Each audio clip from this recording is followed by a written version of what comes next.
Welcome to the Wave Strength, innovative pension solutions for a secure retirement. Presented by Pacific Life.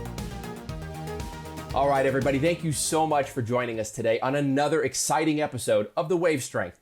I'm your host, Jim Breen, and with us today are two important guests. We're going to have a real great conversation, but first, let's go over the title. The Alternate Universe, Non-Qualified versus Qualified Plans. Well, let's get right into it, folks. Our guests today are Marty Menon and Pete Neuwirth. Now, Marty and Pete, welcome to the show. Marty, you've been with Pacific Life for some time, and let's hear a little bit about your background. Well, thanks for having me, Jim. Prior to joining Pacific Life, I actually worked on non-qualified plans quite a bit and enjoyed the alternate universe as you described it. And we had a great conversation earlier with Pete and decided, hey, Pete, let's get together and record a podcast about this topic and have some fun. Awesome. Well, wonderful. We're happy to have you. And now our special guest today, Pete Neuwirth. Pete, thank you for joining us on this episode of The Wave Strength. Pete, maybe help our listeners understand a little bit more about you and your background.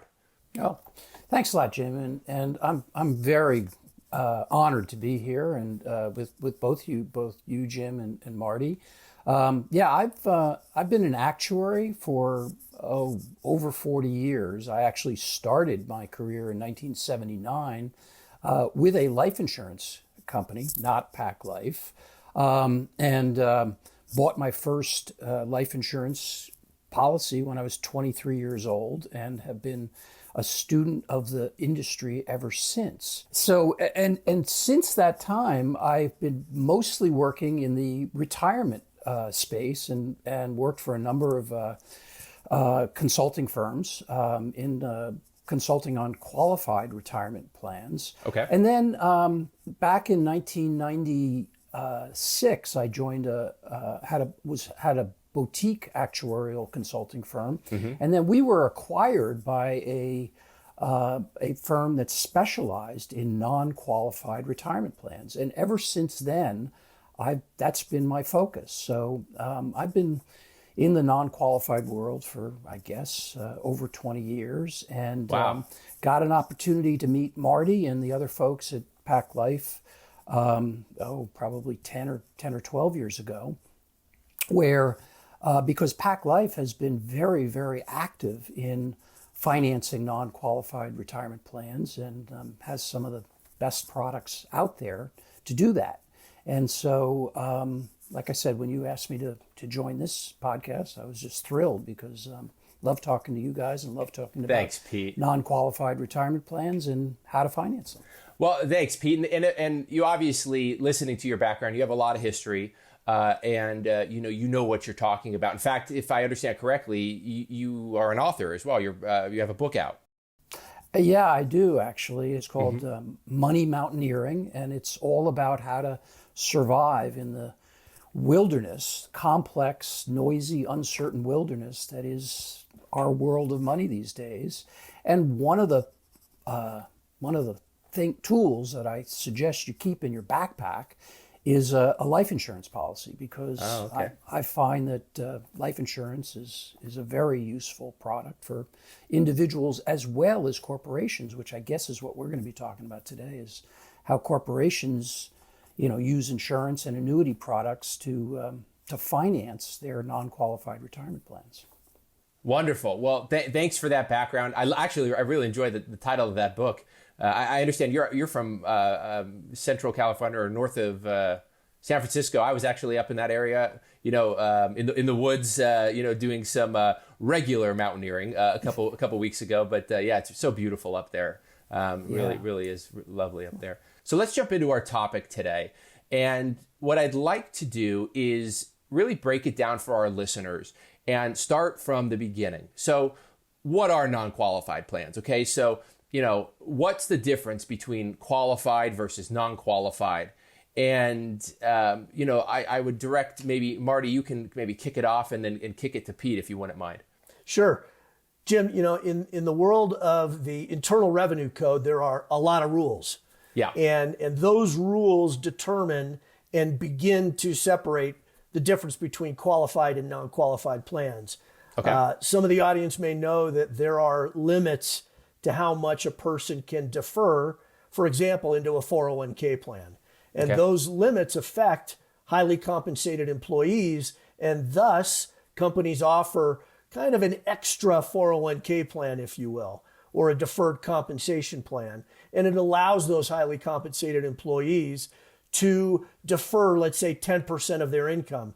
Because of those limits, they may not be able to put 10% of their income into the 401k plan. So these non-qualified plans give them the opportunity to defer their desired amount of retirement income for later in life. Pete, what do you? There's other ways to describe it. Yeah, I think that's exactly right. In fact, I think it's not only fair but appropriate that executives get the opportunity to save the same amount of their compensation as the rank and file employees, although because of the IRS limits, they're really not allowed to do that through a qualified plan, and they have to sort of do it in a notional way as opposed to a delivering money directly into a qualified trust. The other thing, though, is that traditional pension plans, the normal, I work for 30 years and I get 50% of my final pay as a lifetime annuity. That's what used to be the bulk of what retirement plans were. And those too are qualified plans generally, and they have limits. So the IRS limits the amount of benefits that can be paid out of a qualified defined benefit pension plan. Okay. And again, that's sort of also not fair, and that's why many companies, if not most companies who have these plans, set up a non-qualified defined benefit supplemental retirement plan to provide their executives with the same, to make up for what the qualified plan could not provide as a pension. And both of those types of non-qualified plans are, they used to be pretty minor numbers for many companies, but as the world has evolved and the limits have stayed pretty much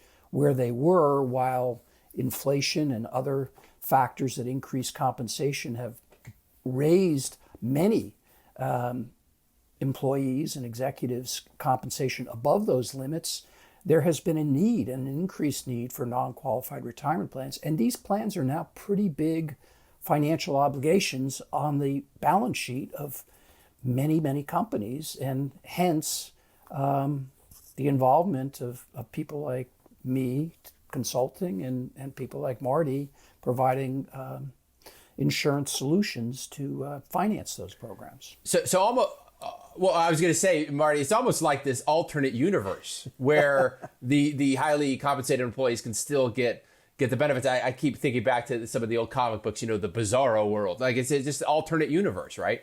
It is, and it's funny because Pete nailed it when he said that there are also limits that affect defined benefit plans. And I'll recall, and Pete, you'll recall this because I was telling Jim the story during the Clinton administration when they lowered the 401A-17 limit. And by 401A-17, to the audience, I'm referring to a section of the Internal Revenue Code. But I recall, and I think it was like 1996, somewhere around there, that the Clinton administration lowered that limit from 235,000 to down to 150, I think it was, if I've got my numbers right. And boy, that's amazing that I even remember those numbers. But that, it kind of to your point, Pete, that really all of a sudden created an enormous call from companies and their highly compensated employees to say, hey, whoa, time out. All of a sudden my benefits are getting significantly reduced, and the benefits that I would have received out of the qualified plan. And obviously the idea was, and at least I tried to explain this to Jim, was to take the pressure, the financial pressure off of corporate America, so that what was a major underfunding, a pension problem back then, which unfortunately has come back again and again and again. But that was the purpose of the Clinton administration, lowering that limit and causing these non-qualified plans to become even more prevalent. Well, that's exactly right, Marty. In fact, I mean, right around that time frame is exactly when, our firm, the little consulting firm that I was a part of, was purchased by a firm specializing in that, and that was exactly why they bought us, because there were so many.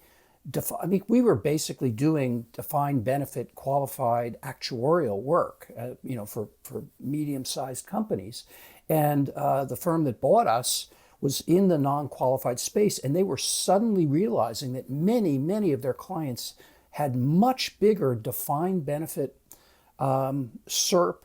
And we talk about non-qualified retirement defined benefit plans as SERPs. So they suddenly had a lot more SERP liabilities, and their clients were very concerned. And so this company needed some actuaries to look at those, because you really do need an actuary to evaluate the liabilities associated with a defined benefit plan, whether it's qualified or non-qualified.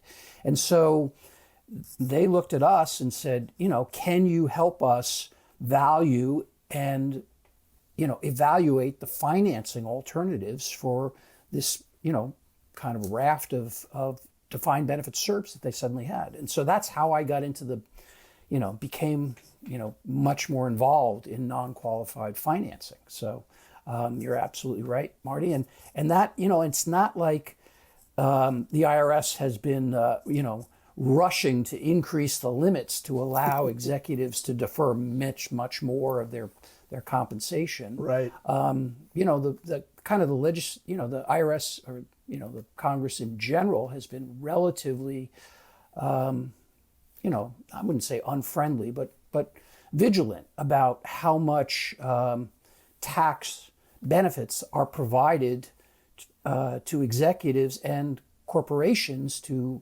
shelter the compensation that they pay the executives. So it's a kind of a tough business, because companies do have to pay for these benefits, and they have really two choices. I mean, they could sort of leave them unfunded and just pay the benefits when due, pay out these kind of phantom or notional 401k balances, or these executive deferred comp balances, when they become due many years from now, and continue to pay these SERP benefits as these executives retire.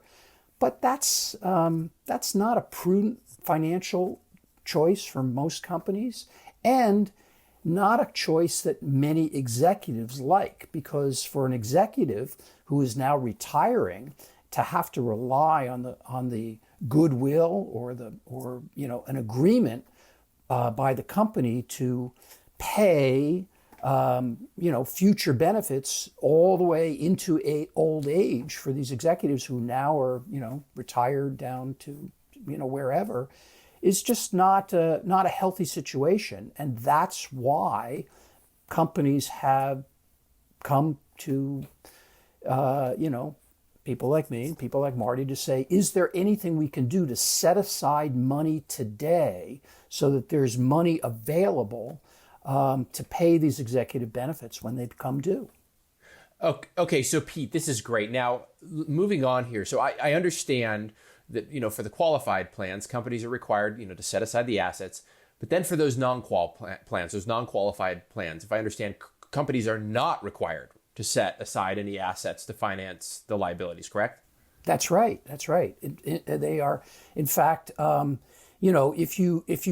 a company were to actually put money, locked up in trust in the same secure way that they do for the qualified plan, the executive would be taxed immediately, because there are rules around substantial risk of forfeiture and constructive receipt that would provide the executive with a big tax bill, even though they haven't yet received those benefits. So that's also not fair. So, it's trying, companies have been working to try to kind of thread the needle between setting aside money so that they are being prudent in advance funding these obligations to their executives, who, by the way, are critical employees. They are the people who actually will determine whether the company survives and thrives in the future. So they are very important people to take care of.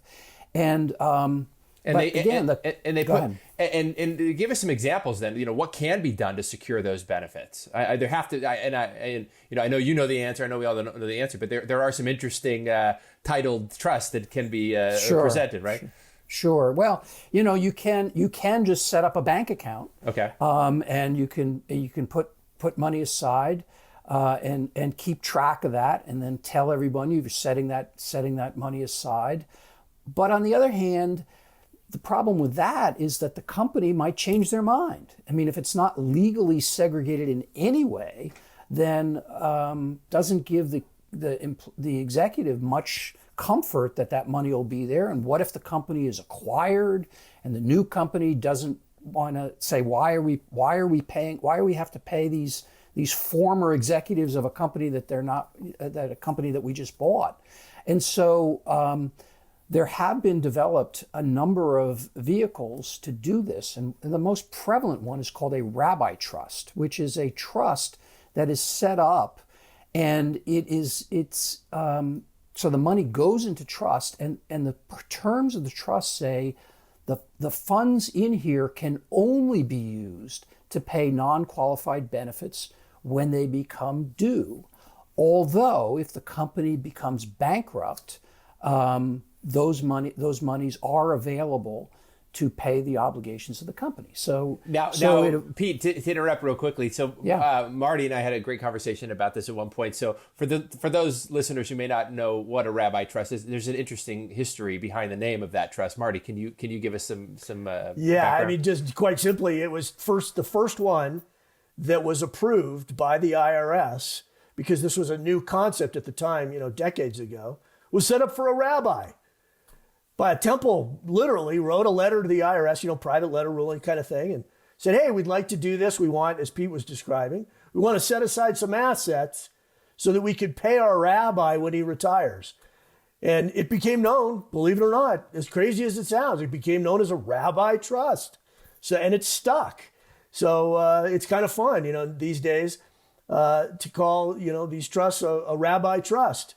And every now and then, someone always, asks, Rabbi, why is it called a Rabbi trust? And it's simply because the first one was set up for a rabbi. How about Interesting that? story. Yeah, good history. And when you do set aside money in a rabbi trust, and this is the difference between that and a qualified plan trust, any investment return that is received or earned on the assets is taxable, and it's taxable to the corporation. So it's not a very financially efficient way to finance these executive benefits. You would set aside money, and then you have to and if you do really well with the money, you have to pay corporate taxes. So the challenge for corporate sponsors of these plans is, how do we set aside money and minimize the tax hit? Because it's really, again, not fair because a qualified trust doesn't have to get, the investment return does not have to get taxed, but the investment return on rabbi trust assets does. And so that's where folks like Marty and Pac Life come in. And maybe, Marty, you want to talk a little bit about what kind of solutions the insurance industry has arrived at. Yeah, not to confuse it anymore, but we'll throw another acronym out at our audience here. COLI, C-O-L-I. Corporate-owned life insurance is what Pete's referring to, which has become, over the last 4 decades or so, the de facto financing vehicle. And like any insurance product, more or less, I don't mean to generalize too much here, but the wonderful thing is, and to Pete's point, is that the gains on investment inside of a life insurance policy owned by a corporation, thus corporate-owned life insurance or COLI, those investment gains are not immediately taxable. And Pete, if held until the death of the insured key person, if you will, because this often falls under the rules for key person life insurance, those death benefits are paid back to the owning corporation, ultimately tax-free. So it becomes a very efficient vehicle to use. And Pete, you and I have talked, and it's more common in the defined contribution space, really, than the defined benefit space. And why is that, Pete? Why would that happen? It's the basic answer is that in a defined contribution, non-qualified defined contribution plan, because it is the account balances, if you will, of those plans are built up because the executive has deferred their own money. There is a very strong desire on the part of the executive as well as the corporation to actually set aside assets in a Rabbi trust to backstop those account balances. And not only that, but the investment return that an executive gets is due, because they will not only get the amounts that they've deferred, but any earnings on those notional accounts that build up as a result of the kind of investments or notional investments that the executive elects to have those accounts denominated in, becomes something that becomes a very difficult financing challenge for a company to how do you match that buildup of those account balances, especially since the executive is not, those account balances are building up before any taxes are taken out of. So you want the money set aside to build up without any taxes taken out of. And that's why corporate-owned life insurance has become sort of one of the more prevalent, if not the most prevalent way of funding non-qualified deferred comp plans. So then, Pete, with that said, so what things should plan sponsors consider for deferred compensation plan financing? Well, one of the most important things that a company needs to attend to is they need to realize that unlike a 401k plan, which is sort of set it up and forget it and turn it over to the administrator, because the administrator will be collecting the deferrals from all the employees with payroll deductions and putting the money in and investing and giving out statements. It's a much more tricky operation on a non-qualified deferred comp plan, because yes, there's a record-keeping aspect to it, but that record-keeping aspect is all notional.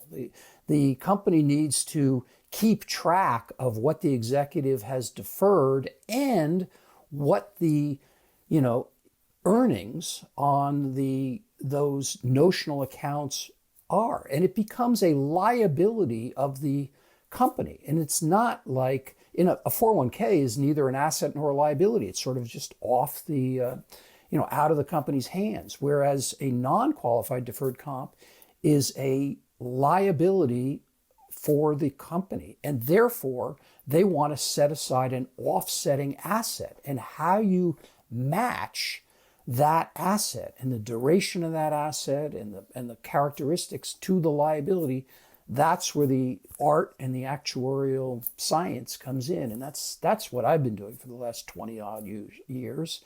And, I need to go to people like Marty to say, can you help me with this challenge? So then, Marty, what things should plan sponsors consider for the defined contribution plan financing? And maybe you could open that up, unpack it a little bit for our listeners. Pete made a great point. Think of it's like a 401k plan. It really is, in terms of the menu and the elections that a highly compensated participant in one of these plans can make.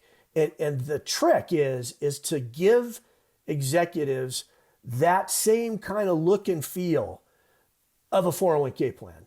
And it's not easy to do. As Pete was describing, it's more complicated than you think. And these corporate-owned life insurance products have inside of them basically mutual funds.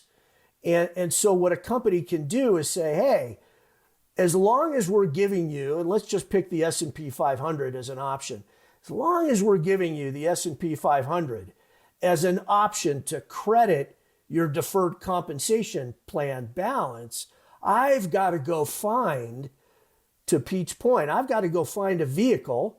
In this case, we're talking about that corporate life insurance vehicle that has in it an S&P 500 index fund as one of the underlying investment options. So that, back again to Pete's point, if I can mirror, if I can say, hey, I'm going to credit you perhaps the entire return on the S&P 500, I can also own an asset in the Rabbi Trust that also mirrors the S&P 500, which happens to be inside of a life insurance policy, which happens to be inside my Rabbi Trust.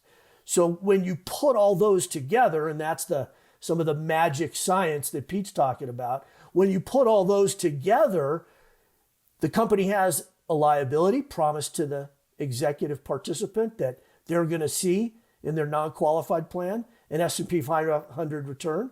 And on the other side, there's going to be an asset on the balance sheet reflected through the Rabbi Trust and reported through to the company that pays and earns them the returns of the S&P 500. And when you can do that well, and Pete will acknowledge, not everybody does it well and does it right, but when you do it right, it's beautiful. It works great, and the results for everybody, participant and corporate sponsor, everybody's happy, and it turns out wonderfully. But Pete, as you know, it's not always done as well as we would like it to be. Right. But it really is a potential, win-win situation. Win for the company, win for the executive, and I guess maybe a draw for the insurance company. I don't know. Well, we do like selling insurance. There's no question about that. Right. But what's different, so let's talk about defined benefit plans now, Jim. Yeah. What's different is defined benefit plans, just in their very nature, the way that the benefit grows over time, and in particular, how the benefit is paid out. And by that, I mean, in the defined contribution space, most of the time, executives are allowed to pick a fixed period. In other words, I want my benefit paid back to me in 10 years, or I want my benefit paid back to me in 15 years. And it's done. It's relatively a certain period, if you will. However, in the defined benefit space, because those defined benefit promises mirror the classic pension plan promises, the real problem comes about where the executive's benefit and to their spouse could be paid as a life annuity or a joint and survivor annuity. And this brings a whole different set of problems to the table. That's exactly right, Marty. And in fact, I mean, what happens in the defined contribution world in non-qualified is typically the payouts are very much like a 401k.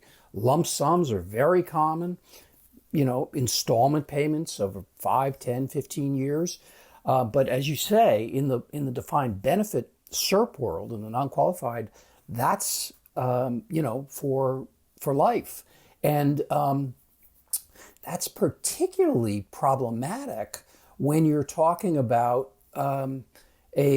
setting up these Rabbi trusts where now, and maybe even when you have COLI in them, you've got a benefit, an asset that yes is building up tax free, the cash value, but really the big cash event for those policies don't come until the executive dies many years from now.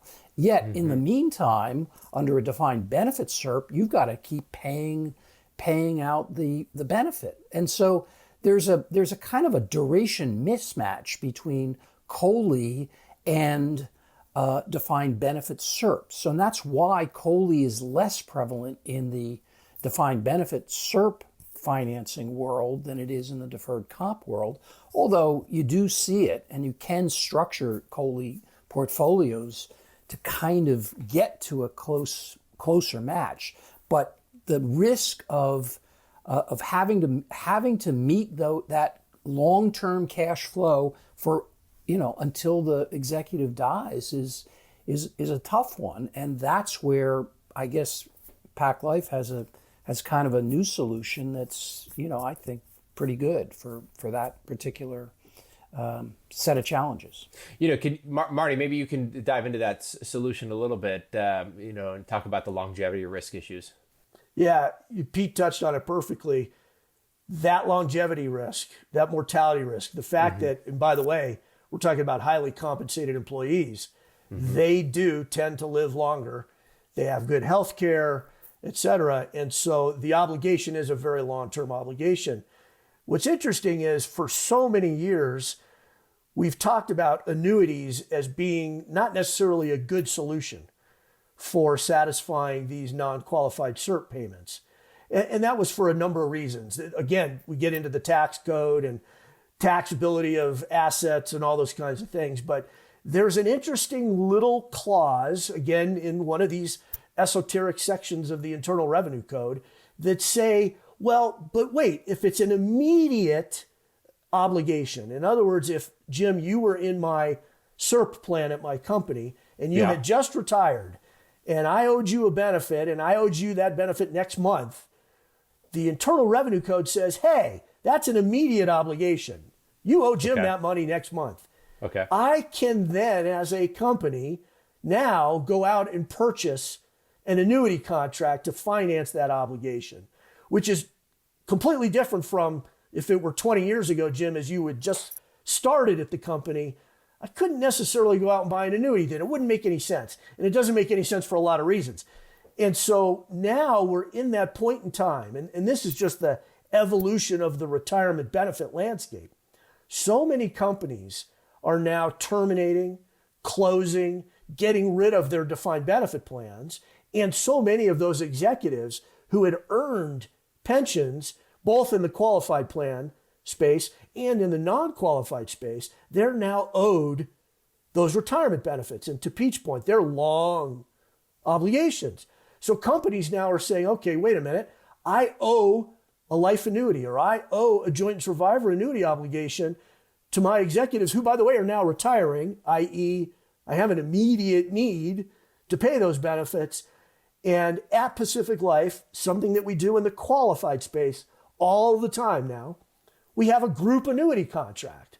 So what I'm trying to get at is the same solution that is now being used all the time for satisfying qualified plan obligations can, in fact, and very efficiently, if structured correctly, if held in a Rabbi trust, et cetera, a lot of the same things we were talking about on the defined contribution side, a group annuity contract could be a very effective solution for financing those SERP benefits, those defined benefit SERP benefits that we're talking about. And yet, if you go out into the environment, you talk to consultants, most of them would say, well, yeah, I guess so, and well, maybe, and nobody's really kind of dug into it and said, well, wait a minute, that might not be such a bad idea after all. And that's why we're talking about this today is we really want to open people's eyes, the HR directors, the CFOs, the treasurers, the people who are responsible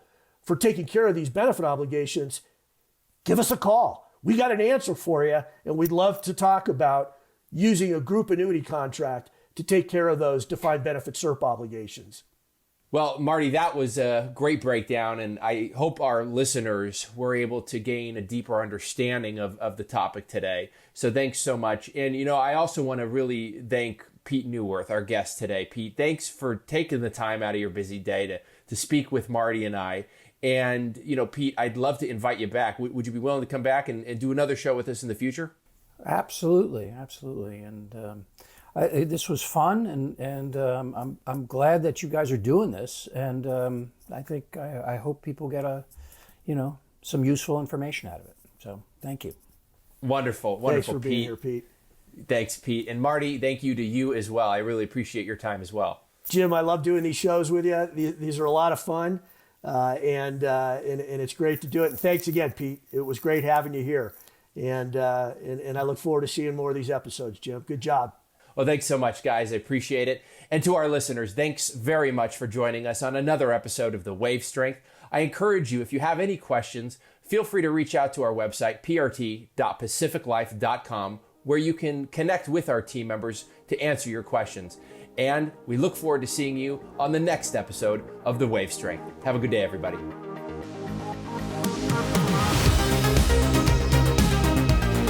This has been another episode of The Wave Strength, presented by Pacific Life. Don't forget to catch us on YouTube and make sure to subscribe. Although this podcast is presented by Pacific Life, the opinions and views expressed are those of the hosts and participants and do not necessarily reflect Pacific Life's views on any of the topics discussed. Pacific Life is a product provider. It is not a fiduciary and therefore does not give advice or make recommendations regarding insurance or investment products. Pacific Life, its affiliates, its distributors, and respective representatives do not provide any employer-sponsored qualified plan administrative services or impartial advice about investments, and do not act in a fiduciary capacity for any plan. Pacific Life refers to Pacific Life Insurance Company, Newport Beach, California, and its affiliates, including Pacific Life and Annuity Company. Insurance products are issued by Pacific Life Insurance Company in all states except New York, and in all states by Pacific Life and Annuity Company. Product availability and features may vary by state. Each insurance company is solely responsible for the financial obligations accruing under the products it issues. This podcast was recorded on December 18th, 2020.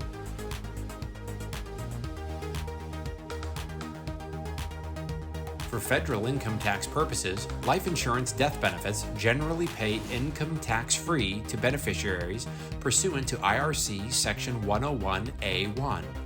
In certain situations, however, life insurance death benefits may be partially or wholly taxable. Situations include, but are not limited to, the transfer of a life insurance policy for valuable consideration unless the transfer qualifies for an exception under IRC Section 101A2, i.e. the transfer for value rule, arrangements that lack an insurable interest based on state law, and an employer-owned policy unless the policy qualifies for an exception under IRC Section 101J. Pacific Life, its affiliates, their distributors, and respective representatives do not provide tax, accounting, or legal advice. Any taxpayer should seek advice based on the taxpayer's particular circumstances from an independent tax advisor or attorney. Life insurance is subject to underwriting and approval of the application and will incur monthly policy charges.